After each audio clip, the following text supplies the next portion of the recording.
yang dinamakan dengan sayyahin, bertugas mengadakan penyelidikan, pemeriksaan terhadap orang-orang yang berkerumun, berkumpul-kumpul dan berjamaah-jamaah. Maka apabila masing-masing mereka menghadap Allah, melaporkan hasil pemeriksaan mereka, Allah pun bertanya kepada mereka, bagaimana hasil pemeriksaan kalian? Apakah kalian dapatkan jamaah? Pertanyaan Allah ini bukan karena tidak tahu, tidak, Allah Maha tahu segala-galanya. Namun ini adalah sebagai tanda kasih sayang dan perhatian Allah kepada orang-orang yang berkumpul berjamaah-jamaah. Mereka pun jawab, ya Rabbi, kami telah mendapatkan mereka. Apa saja yang mereka kerjakan? Kata Allah. Mereka menjawab, mereka menundukkan dahi, ya Allah, sujud kepadamu, wahai Tuhan. Apakah mereka beribadah karena mereka melihat aku? Kata Allah. Dijawab mereka, tidak, wahai Tuhan.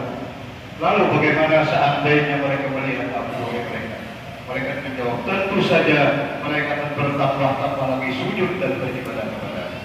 Nah sekarang kamu saksikan, kata Allah, bahwa aku akan ampuni segala kesalahan mereka dan dosa-dosa yang mereka perbuat. Kemudian Allah Ta'ala bertanya lagi, apa saja yang mereka minta, hai mereka? Mereka minta surga, ya Tuhan, dan berlindung dari api neraka.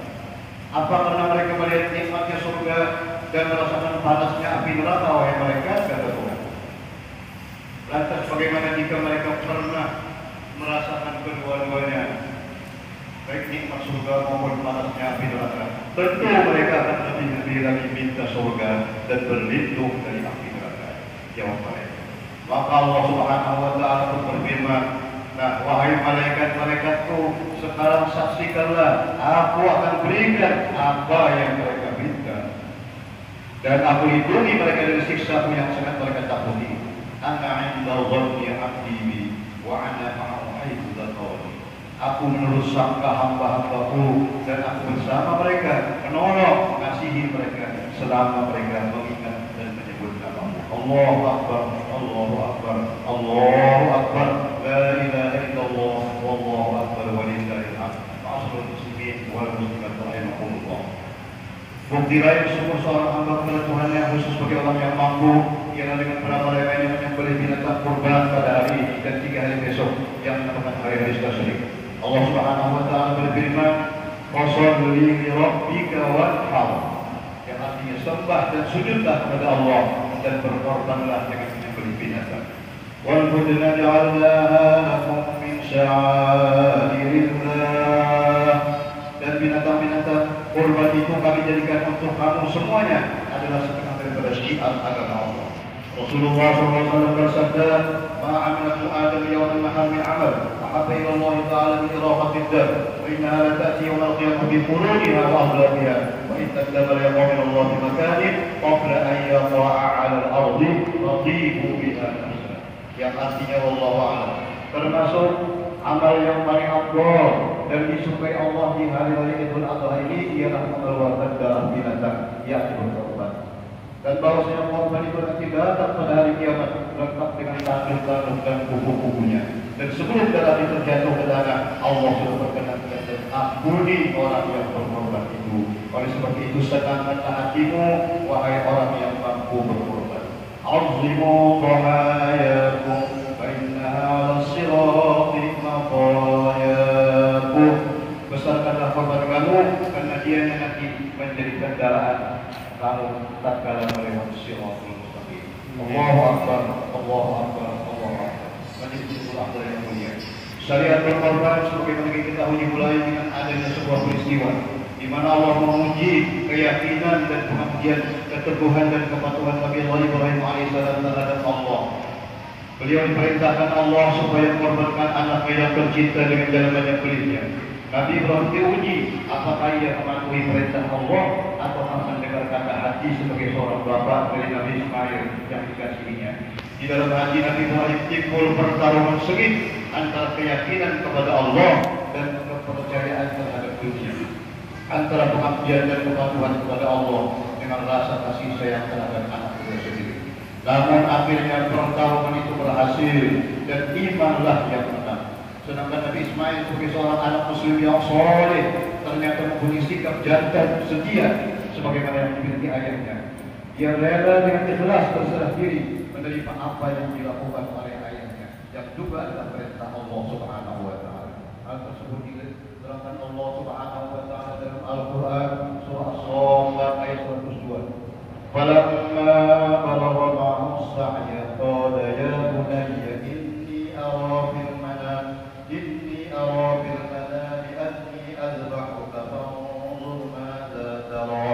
Qala ya abati if'al ma tu'mar satajiduni insya'Allah minas sabirin. Yang artinya, maka ketika anak itu sampai pada usia sanggup berusaha bersama-sama Nabi Ibrahim, Nabi Ibrahim berkata, wahai anakku, sesungguhnya aku melihat dalam mimpi bahwa aku diperintahkan menyembelih kamu. Pikirkanlah bagaimana pendapatmu. Spontan Nabi Ismail menjawab, ya abati if'al ma tu'mar, wahai bapakku, kerjakan apa yang telah diperintahkan Allah kepadamu engkau. Insya Allah ayah dapat aku termasuk orang yang sabar. Membalas iman yang teguh, ibadah yang ikhlas. Ternyata Nabi Ismail ditukar oleh Allah dengan seekor kibas yang besar. Lantas itulah yang disebut oleh Nabi Allah Ibrahim alaihissalam. Inna hadza lahuwal bala'ul mubin wa fadaynahu bidzikrin 'azim wa tarakna 'alaihi fil akhirin salamun 'ala Ibrahim inna kadzalika najzil muhsinin innahu min 'ibadina al-mu'minin. Yang artinya ini adalah merupakan sebuah ujian yang sangat berat, dan kami tebus dengan seekor binatang besar, dan kami abadikan peristiwa ini di belakang hari untuk orang-orang yang hidup di belakang hari. Selamat atas Nabi Ibrahim, demikianlah kami membalas orang yang baik, dia termasuk hamba-hamba kami yang beriman. Allahu Akbar, Allahu Akbar, Allahu Akbar. Majelis Idul Adha yang mulia, peristiwa inilah yang menjadi dasar umat Islam setiap hari dari Idul Qurban, hari tasyrik, setelah khidmat, bergembira, mengeluarkan atau menyembelih kurban semata-mata mentaati perintah Allah untuk memperoleh kesejahteraan kebahagiaan hidup di dunia dan akhirat. Namun kita harus ingat juga bahwa hakikat korban itu bukan hanya sekedar menyembelih hewan saja. Hakikat kurban adalah menyembelih nafsu hubbud dunia kita, nafsu cinta dunia yang terlebih, cinta kepada harta, agar harta benda kita korbankan untuk agama Allah, untuk kemuliaan agama Islam, untuk kemaslahatan muslimin dan muslimat. Itulah hakikat korban. Dengan berkorban itu manusia akan terjauh dari rasa tamak, bakhil, fikir, takabur, membangga-banggakan kekayaan harta dan yang lain-lain. Dengan berkorban tertanam kesadaran bahwa apapun yang dimiliki ini adalah hakikat milik Allah. Manusia hanya dititipi saja. Itulah Allah memuji hambanya yang mendapat titipan itu. Apakah dia dengan harta itu ingat kepada Allah atau tidak? Apakah dia bersyukur kepada Allah atau tidak? Bisakah imannya dengan harta itu bertambah tebal ataukah malah harta yang menjadi kufur dan ingkar? La in syakartum la azidannakum wa la in kafartum inna 'adzabi lasyadid. Maka jika kamu bersyukur, nikmat akan nikmatku aku tambah nikmat tersebut. Tapi kalau kamu kufur, azabku sangat berat. Maka berbesar hatilah kita dengan segala pengorbanan yang kita berikan untuk kepentingan agama Allah. Karena semua itu tercatat di sisi Allah menjadi amal yang soleh yang besar ganjaran pahalanya. Yang penting bagi kita ialah patuh menjalankan perintah Allah dan Rasulnya di tempat-tempat yang diminta kita untuk berkorban demi kepentingan agama Allah. Allahu Akbar. Allahu Akbar, Allahu Akbar. Itulah satu hikmah Idul Qurban bagi orang yang memiliki kekayaan harta. Maka kita sebagai warga negara Republik Indonesia, sebagai seorang Muslim, bahwa keadilan sosial, memberikan santunan kepada fakir miskin jelas tercantum dalam Pancasila dan Undang-Undang Dasar 45. Dari sini pula tercipta suasana gotong royong, persatuan, kesatuan, bersama-sama mewujudkan keadilan sosial yang diridhoi oleh Allah Subhanahu wa taala. Seperti yang dicontohkan langsung oleh junjungan kita Rasulullah SAW dalam sebuah peristiwa. Beliau yang dilihat oleh Sayyidina Anas bin Malik pada suatu hari raya, Rasulullah SAW keluar untuk sembahyang Id. Anak-anak dengan riang gembira bersorak-sorai bermain-main di halaman masjid. Wa fihim shabiyyun jalisun fi muqabalatihim. Tiba-tiba Nabi melihat ada seorang anak yang duduk di sudut wa alizaman ladila dengan pakaian coklat cantik, wahwa yabki, dia menangis, anak tersebut menangis. Lalu Rasulullah mendekati anak itu dan bertanya, qala Nabi sallallahu alaihi wasallam, ayyuhas sabi, ma laka tabki wa la tal'ab ma'ahum? Wahai anak, kenapa kau menangis? Kenapa tidak ikut main-main bersama mereka? Falam ya'rif annahu Rasul. Anak ini tidak tahu bahwa laki-laki yang berada di hadapannya adalah Rasulullah sallallahu alaihi wasallam. Faqala, maka dia menjawab, ayyuhar rajul, ma ta'bi baina yaday Rasulillah fi ghazwati kaza. Wahai laki-laki, ayahku meninggal di hadapan Rasulullah di peperangan, di satu peperangan. Wa tazawwajat ummi wa amalat amwali, dan ibuku kawin lagi dan memakan harta-hartaku. Wa akhrajani zawjuha min baiti, dan aku dikeluarkan oleh suaminya dari rumahku sendiri. Wa laysa li ta'amun wa la syarabun wa la siyabun wa la baitun, sehingga aku tidak punya makanan, tidak punya minuman, tidak punya pakaian, dan tidak punya tempat tinggal. Falamma nazartu yawmin sibyan bil abad, pada hari aku melihat anak-anak yang gembira yang punya bapak, akhadhatni musibatu abi, maka aku jadi menangis teringat ayahku. Fa'akhadahu Rasulullah, maka Rasulullah pun lalu membimbing anak tersebut, dan Nabi bersabda, ya sabi, al-tallahi an akuna abad. Hai anak, apakah kau suka aku ayahmu? Aisyah umman wa Aisyah ibumu, Ali pamanmu, wal Hasan wal Husain akhwai, saudara wa Fatimah kau. Fa'arafa Nabi annahu Rasulullah sallallahu alaihi wasallam, maka tahulah si anak bahwa laki-laki yang berada di hadapannya adalah Rasulullah sallallahu alaihi wasallam. Maka dia pun berkata, "Nimala Allah ya Rasulullah." Bagaimana aku tidak senang, tidak suka, tidak ridha ya Rasulullah. Aku senang, aku ridha. Fahamalahun Nabi ila berdiri, maka Nabi pun lalu pulang membawa anak tersebut ke rumahnya.